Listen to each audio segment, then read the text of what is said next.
A identidade da Stargirl já era e o Cavaleiro Brilhante não serviu pra absolutamente nada nesse episódio. Vamos falar sobre esse 11º episódio de Stargirl agora.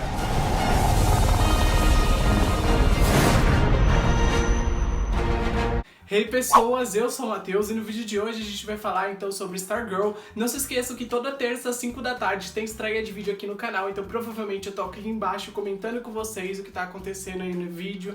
Então sempre lembrem de estar aqui terças-feiras às 5 da tarde pra gente comentar sobre a série. E o vídeo também vai ficar gravado, então vocês podem assistir depois de novo e de novo. Não esqueça de deixar o seu like se você gosta de mim, gosta dos meus vídeos. Também não se esqueça de se inscrever aqui no canal pra sempre receber próximos vídeos. A gente vai falar de bastante coisa aqui no canal. E deixe seu comentário, é muito importante que você deixe seu comentário não só aqui no chat, mas também lá embaixo no vídeo. Então desce, escreve adorei o episódio, adorei sua análise. Pode escrever qualquer coisa assim, que já ajuda a engajar o vídeo, tá bom? O YouTube vai entender que vocês gostaram e vai recomendar o vídeo pra mais pessoas. Isso me ajuda demais, porque eu faço as análises de Stargirl com muito carinho e eu quero que mais pessoas apreciem ela. Então faça isso, comenta lá embaixo, deixa o seu like e se inscreva no canal. E vamos lá! Ok, eu começo esse vídeo falando que todas as séries têm seus altos e baixos. E esse episódio de Stargirl foi realmente um episódio que definiu o que era baixo pra essa série. Porque foi um episódio que não foi ruim, mas ao mesmo tempo foi um episódio que encheu linguiça, não acrescentou muita coisa. Então eu acho que esse episódio poderia ter sido 10 mil vezes melhor se eles tivessem abordado algumas coisas que eu ainda vou falar aqui no vídeo, mas eu não acho que seja um episódio totalmente significante. Ele teve ali seus momentos e eu acho que serviu pra alguma coisa que foi criar terreno pro final de temporada. Mas eu quero saber de vocês, o que vocês acharam do episódio? Coloca aqui embaixo pra eu saber. Tá bom, o episódio começa mostrando o Justin meio perdido ali no meio do nada, a gente não sabe muito bem o que tá acontecendo. E eu já pensei, putz, é um episódio sobre o Cavaleiro Brilhante, então a gente vai conhecer um pouquinho mais sobre o passado dele, vai descobrir o porquê que ele perdeu a memória. Mas mesmo com o episódio chamando Cavaleiro Brilhante, o que a gente menos teve foi o desenvolvimento do Cavaleiro Brilhante. Ok, né? Por enquanto nesse episódio, mesmo a gente sabendo, tendo a confirmação de que o Justin é realmente o Cavaleiro, a gente só teve momentos ali de devaneios dele, momentos que ele tava meio alucinando e nada muito concreto. Mas mesmo assim, ele se caminhou em um momento e aí foi até o Pat pra tentar descobrir um pouquinho mais sobre o passado dele. A gente então corta ali pra uma cena na casa dos Whitmore, onde a gente vê a Bárbara, o Pat e a Courtney meio que conversando e a Bárbara falando: como assim? O Dr. Henry matou o próprio filho, que é o Henry Jr., a gente tem que entregar ele pra polícia ou pro governo. E aí o Pat fala pra ela: Bárbara, né? É assim que funcionam as coisas. Daí do nada, uma visita inesperada chega à casa da Courtney, porque o Sam, sim, o pai da Courtney, aparece do nada e quer conversar ali com ela, retomar tudo a vida que eles nunca tiveram. Na verdade era tudo balela, né? A única coisa que esse pai da Courtney fez foi fazer ela ficar com desconfiança em si mesma. Então a Courtney, a gente sabe que não era uma líder nata, né? Ela já tava com problemas ali pra liderar uma equipe, ela não sabe muito bem se ela é certa pra fazer isso, e agora com essa chegada do pai dela, que ela sabe que não é o Starman, deixou ela ainda mais instável. Ela começa a ficar cheia de perguntas pra si mesma, se ela realmente pode ser uma líder, se ela realmente pode vestir aquele traje, se ela realmente foi a culpada pela morte do Henry Jr. e pela do Joey, e se ela tá colocando os amigos dela em perigo, tentando formar uma equipe pra combater super vilões. Então tudo começa a ecoar na cabeça dela quando ela descobre que o Starman não era o pai dela e que ela se acha não digna do cajado. E assim, essa cena foi uma cena emocionante, foi uma cena ali que foi um baque pra Courtney, porque a gente sabe que o que ela mais teve nessa temporada até agora foram emoções. Eu acho que o emocional dela deve estar assim, sobe e desce, porque ela às vezes se perde no meio das coisas.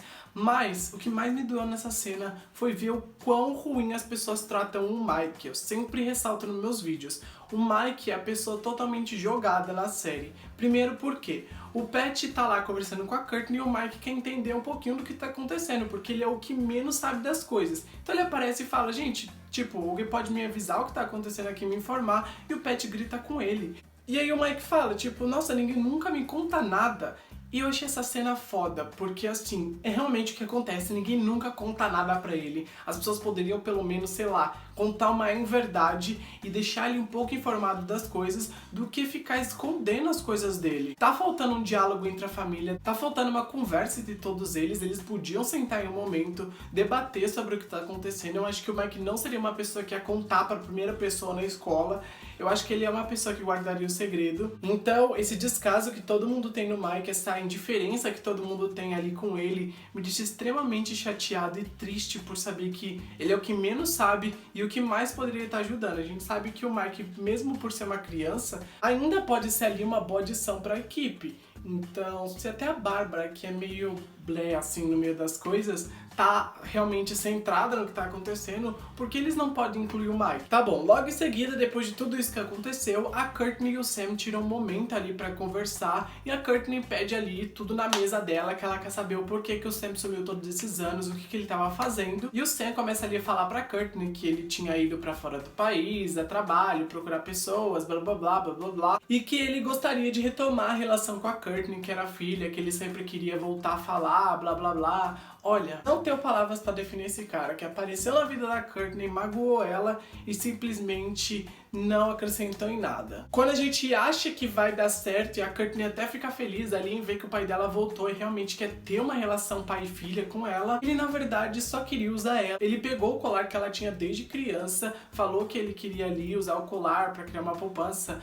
ele inventou um monte de coisa e foi embora e deixou ela lá. E uma das melhores cenas desse episódio, eu acho que a melhor cena assim na série no geral, foi a Courtney indo até o pet depois do pai dela fazer ela ficar com esse arrependimento gigante dentro de si. Então ela tava ali com fortes emoções depois de ter descoberto não só que ela tem um pai ali, não é o Starman, como também um pai que é negligente e que queria o colar dela porque ele vale muito dinheiro, não porque ele queria se aproximar dela. E aí quando ela abraça o pet e ele abraça ela, uau! Foi uma cena assim que eu não chorei, mas assim, eu me senti emocionado naquele momento. Porque essa relação do pet da Courtney é uma das melhores coisas que a gente tá tendo agora na TV atualmente, principalmente numa série de herói. Você não tem uma série de herói que tem uma conexão tão grande entre dois personagens. E pensar que o pet nem pai dela é, ele é o padrasto, então é enteado e padrasto, ter uma relação tão forte assim, é uma coisa que a gente não vê todo dia e é uma coisa que tá impressionando pela capacidade que o Luke Wilson e a Beck Blessinger conseguem interpretar esses dois personagens e conseguem transmitir todas as emoções que são necessárias.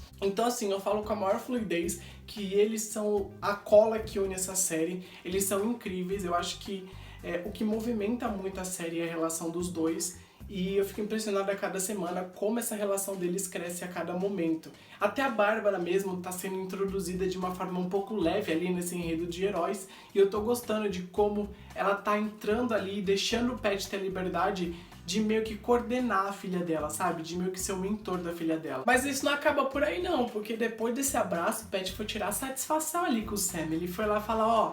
não quero mais ver você aqui, você acabou de magoar a Courtney, e vai lá, fecha a mão e dá um socão na cara do Sam. E ó, essa cena do Pet batendo no Sam foi a cena mais satisfatória do episódio, vou confessar pra vocês. E falando em Sam, eu acho que ele não foi embora, ou se ele foi, eu acho que ele pode voltar.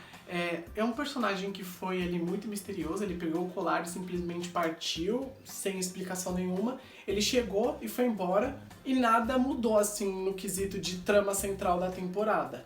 Eu acho que foi só ali pra dar um baque na Courtney, essa aparição desse pai surpresa que ela não sabia. Mas eu ainda acho que ele pode voltar, talvez como um vilão, quem sabe? Talvez querendo vingança pelo Pet ter batido nele. Não sei, vamos esperar os próximos episódios ou a próxima temporada. Eu acho que talvez ele não apareça nessa temporada, mas na segunda pode ser que ele apareça. Coloca nos comentários o que vocês acham desse pai da Courtney. Continuando, o Pet então vai pra oficina dele e lá ele encontra o Rick e a Betty. E aí eles começam a conversar sobre a morte do Harry e eles falam pro Pet que a Yolanda não tá lá porque ela foi na igreja rezar pelo Harry Jr. E eu fiquei assim, uau, legal, a Yolanda ali tá tendo um momento de luto, talvez desenvolva isso nesse episódio, mas não. Eu fiquei muito chateado de não ver isso sendo desenvolvido. Eu acho que a gente tinha muito pra ver ainda sobre a Betty e o Rick e também a Yolanda ali nesse momento de luto, mas foi uma coisa que os roteiristas deixaram passar, porém era uma coisa que eu gostaria de ter desenvolvido, então Vou ficar atento aí pros próximos episódios. Eu acho que eles erraram muitas coisinhas pequenas nesse episódio, mas ok, né? Eu entendo a limitação de tempo que os roteiristas devem ter pra criar um episódio, então às vezes a gente deixa algumas coisas passarem. Eis que então a gente tem a primeira interação ali do Justin com o Pat, que é a hora que o Justin chega na oficina do Pat, tenta atacar eles ali, ele tá meio que alucinando, achando que o Rei Dragão é o Pat, mas tudo volta ao normal e o Pat tenta entender um pouquinho melhor sobre o que tá acontecendo com o Justin, porque que ele perdeu a memória. E assim, falando do Justin, vou confessar pra vocês que a coisa que eles menos desenvolveram nesse episódio foi o Cavaleiro Brilhante. Era o nome do episódio e a coisa que eles realmente nem ligaram pra desenvolver. A gente começa o episódio com o Justin procurando o tal cavalo dele, procurando respostas, e a gente termina o episódio da mesma forma que a gente começou. Sem nenhuma resposta, sem nenhuma resolução. A gente, na verdade, tem mais perguntas. E daí, nesse meio tempo que tá o Pat, o Rick e a Beth ali conversando com o Justin, a gente vê ali todo o desenvolvimento de uma história que não leva a gente a lugar nenhum sobre a Excalibur ter sido dada pro Cavaleiro Brilhante, pelo Rei Arthur, pra ele proteger ali, pra ele lutar com os 7 soldados da Vitória. Enfim, eles deram uma pincelada no que deveriam dar, só que eles não avançaram com esse enredo, sabe, do Cavaleiro Brilhante. Então a gente ficou estagnado onde a gente já estava ali no começo. Todo mundo já sabia o que aconteceu nesse período. Então eles não avançaram muito no quesito história do Cavaleiro Brilhante. A única coisa que a gente sabe é a coisa que também tá nos quadrinhos, que ele foi pra Blue Valley por causa do Rei Dragão, porque eles são arqui-inimigos. Só isso mesmo que falaram. E, por exemplo, assim, a gente não sabe muito bem se ele é imortal, se ele viaja no tempo, por que ele tá naquela época, se ele sofreu lavagem cerebral ou não. Essas perguntas ficaram jogadas no ar e era um episódio que deveria ter desenvolvido um pouco melhor esse personagem. Então eu achei uma grande falha isso. Depois de toda essa conversa que eles tiveram na oficina, o Pat acaba levando o Justin pra casa e aí ele tem uma conversa com a Bárbara, né, o Pat, sobre uma possível lavagem cerebral que ele sofreu, e o Pat até deduz que a própria Sociedade da Justiça pode estar querendo usar os poderes do Onda Mental pra fazer lavagem cerebral nas pessoas. Mas isso também fica um pouco no ar, porque eu acho que esse momento foi para preparar o terreno para os 2 últimos episódios. A gente corta para um momento na escola, onde tá a Courtney, a Yolanda, a Beth e o Rick conversando, e a Courtney fala que ela não é filha do Starman. E daí todo mundo fala, tudo bem, a Yolanda também não era filha da Pantera, a Beth também não era filha do Dr. Meia-Noite. E eles ainda continuam sendo os heróis que a gente já conhece. Então não tem por que a Courtney se martirizar aí, achando que por ela não ser filha do Starman, ela não merece o cajado. Depois desse momento de conversa aí dos 4,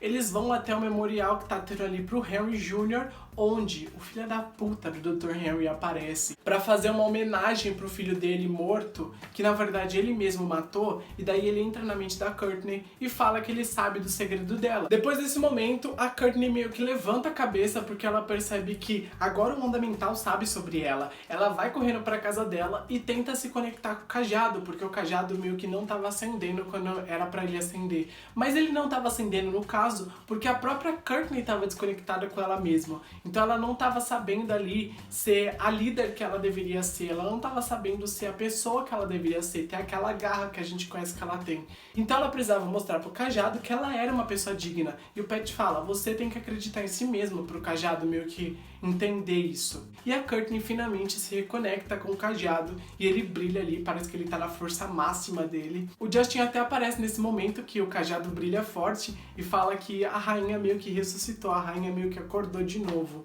Então a gente pode já esperar que a Courtney vai estar sedenta no próximo episódio. Olha, eu acho que depois do Onda Mental entrar na cabeça dela, ela não vai perdoar ninguém. E pra finalizar o episódio, o Harry contou pro Jordan sobre a Courtney ser Stargirl, sobre o Pat ser o listrado, enfim, contou que realmente a família ali, o Whitmore, é a família que tá tentando atacar ele. E aí o Jordan vai até a sala da Bárbara, percebe que a Bárbara também sabe sobre ele, e ele fica pistola, porque a gente sabe que o Jordan tem meio que um sentimento pela Bárbara. Não é só eu que percebi isso, né? Vocês também devem ter percebido. E aí, no final das contas, o Jordan meio que manda o Onda Mental matar todo mundo, até mesmo o Mike. Eu fiquei assim, meu Deus, o Mike pobrezinho não sabe de nada e vão matar ele. Eu acho que pelo menos alguém devia contar, tipo, Mike, ó, você vai morrer porque aqui papai é listrado, sua irmãzinha é Stargirl e sua mãe sabe de tudo, mas ninguém conta nada pra você. Então é isso aí, tá? Morra sabendo pelo menos. Brincadeira, eu acho que nenhum deles vai morrer. Mas, gente, sinceridade tá faltando ali um pouquinho com o Mike. Eu vou insistir nisso até eles contarem pro Mike. E aí, antes da tela ficar escura, a gente vê uma contagem regressiva, que provavelmente é a contagem pro projeto Nova América realmente começar a inicialização ali, começar a acontecer. Esse episódio foi um episódio interessante por abordar ali um pouquinho sobre a Courtney não ser de linhagem, né, não ser de sangue ali a filha do Starman, mas ao mesmo tempo mostrou que ela tem a garra necessária para ser a heroína que a gente conhece, que é a Stargirl. Mas eu confesso pra vocês que ele mais foi uma encheção de linguiça pro final da temporada do que um episódio que acrescentou diretamente a trama. Então, por esse motivo que eles realmente não trataram bem esse episódio, eu acho que, no geral, esse foi o episódio mais fraco dessa temporada. E sobre o próximo episódio, eu não tenho muito o que falar, primeiro porque não soltaram muitos materiais sobre o próximo. A gente tem duas imagens, que é ali da Tigresa e da Bárbara, cara a cara, provavelmente. A Tigresa vai atacar a casa ali dos Whitmore, ao que parece, né? Porque as imagens parecem que é da casa dos Whitmore. E a Bárbara vai ficar ali cara a cara com ela. Eu acho que é isso. E a sinopse do episódio diz que a Sociedade da Injustiça tá atrás da Courtney e do Pat, agora por saber a verdade ali sobre eles. E eles vão ter que reunir toda a equipe para tramar um plano para acabar com a Sociedade da Injustiça. Enquanto isso, o Rick vai descobrir alguma coisa muito importante para derrotar eles ali no final das contas. E eu tenho que ressaltar aqui a Cindy volta nesse episódio. Eu gosto dela, quero ver ela lutando de novo com a Courtney, então é isso aí. Eu acho que por hoje é só. Eu já disse tudo que eu tinha que dizer. Se vocês gostaram do vídeo, deixa o like de vocês, comenta o que vocês acharam do episódio lá embaixo. Também não se esquece de se inscrever aqui no canal se você é novo. E também que todas as terças, 5 da tarde, tem vídeo de Stargirl aqui no canal. Então não percam, se inscrevam, deixa seu like, comenta bastante lá embaixo. Comenta qualquer coisa. Adorei o episódio, gostei muito da sua análise e comenta suas teorias, porque isso ajuda a engajar o vídeo. Então vai lá e comenta, por favor. Um grande beijo para todos vocês. Até a próxima terça e tchau, gente!